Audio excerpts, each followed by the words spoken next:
একজন বেশ বিচক্ষণ লিডার।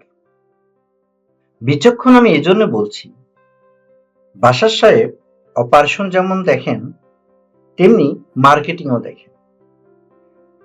সাধারণত বিদেশি ক্রেতারা, বিদেশে তো প্রতিটা স্পেসে তাদের অনেক রেন্ট দিতে হয়, ওই জন্যে তারা যে স্ট্র্যাটেজিটা ফলো করে, কোনো প্রোডাক্ট তৈরি হলে পরে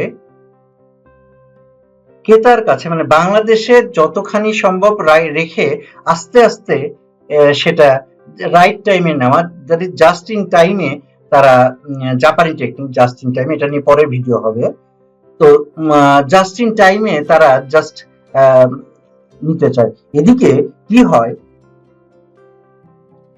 বাশার সাহেবদের যে স্টোর বা সবারই তাই হয়, স্টোরের জায়গাটা অকুপাই হয়ে থাকে, ফলে নতুন যে মালামালগুলো প্রডিউস হয় সেগুলো এখানে সেখানে থেকে একটা হ্যাজার্ডাস সিচুয়েশন তৈরি করে। বাশার সাহেব এই বিষয়ে অত্যন্ত প্রখর। বাশার সাহেব নিজেই, কেন বাশার সাহেব দেশে থাকেন কম, বিদেশেই বেশি থাকেন। মাসের 15-16 দিন উনি বাইরেই থাকেন। উনি বায়ারদের সাথে যখন নেগোসিয়েশন করেন, আমি কেপিআই নিয়ে একটা কথা বলবো, এটা একটা উনি কেপিআই এর পার্ট করে দিয়েছিলেন মার্কেটিং টিমকে। তো এটা নিয়ে আমি পরের যে পারফরমেন্স ম্যানেজমেন্ট বা কেপিআই এর যে এপিসোডগুলো থাকবে সেটাতে আমি কথা বলবো। এখন বাশার সাহেবের এই জায়গাটা এসে ফোকাস করি। বাশার সাহেবের যে বায়ার, তারাও বাশার সাহেবকে এই বিষয়ে ইয়ে করতে থাকে। বাশার সাহেব একটু অবজার্ভ করে যে তার প্রোডাকশন হয়ে বসে আছে টাইমলি, কিন্তু সে মালগুলা নিচ্ছে না, যার জন্য বাশার সাহেব অসুবিধা ফেস হচ্ছে। তো উনি যখন বায়ারদের কাছে গেলেন, উনি তো বিদেশে ডাইরেক্ট একবারে মেইন বায়ারের অফিসেই যান। তো উনি যে তাদের যে রিজিওনাল সোর্সিং ডিরেক্টর থাকে তার সাথে উনি প্রথমেই এভাবে অ্যাপ্রোচ করেননি। তাকে উনি মোটামুটি সব সোর্সিং ডিরেক্টরকেই উনি কিছুটা বন্ধু হিসেবে, ওনার পার্সোনালিটি দিয়ে বন্ধু হিসেবে বানিয়ে ফেলেন, এবং উনি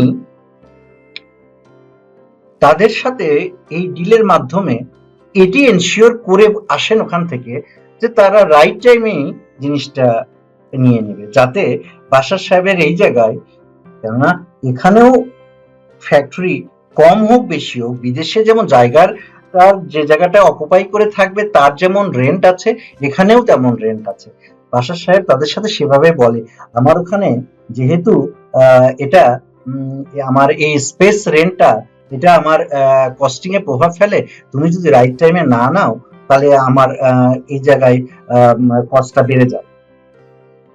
হয় তুমি রাইট টাইমে নিবে, না হলে লেটে নিলে তার জন্য তুমি আমাকে যে কোনো ভাবে হোক, তুমি আমাকে আইদার ডাইরেক্টলি কস্টিং এ একটু বাড়িয়ে দিবে অন্য দিক থেকে, না হলে কোনো একটা খাতে তুমি এটা আমাকে পুষিয়ে দেবে, নেগোসিয়েশন যা হবে তার থেকে।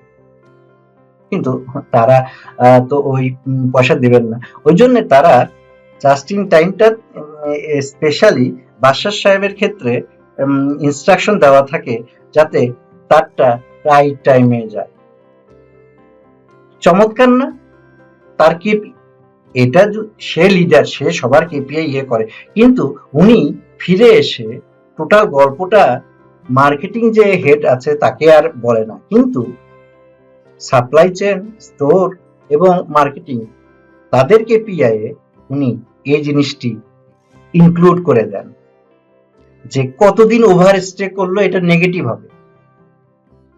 সুতরাং কে নেগেটিভের জন্য ইয়ে করবে, ওদিকে কমার্শিয়াল স্টোর বা সাপ্লাই চেন থেকে কমার্শিয়াল ডিপার্টমেন্টকে চাপের উপর রাখতে থাকে, কত তাড়াতাড়ি শিপ আউট হবে। মার্ভেলাস না?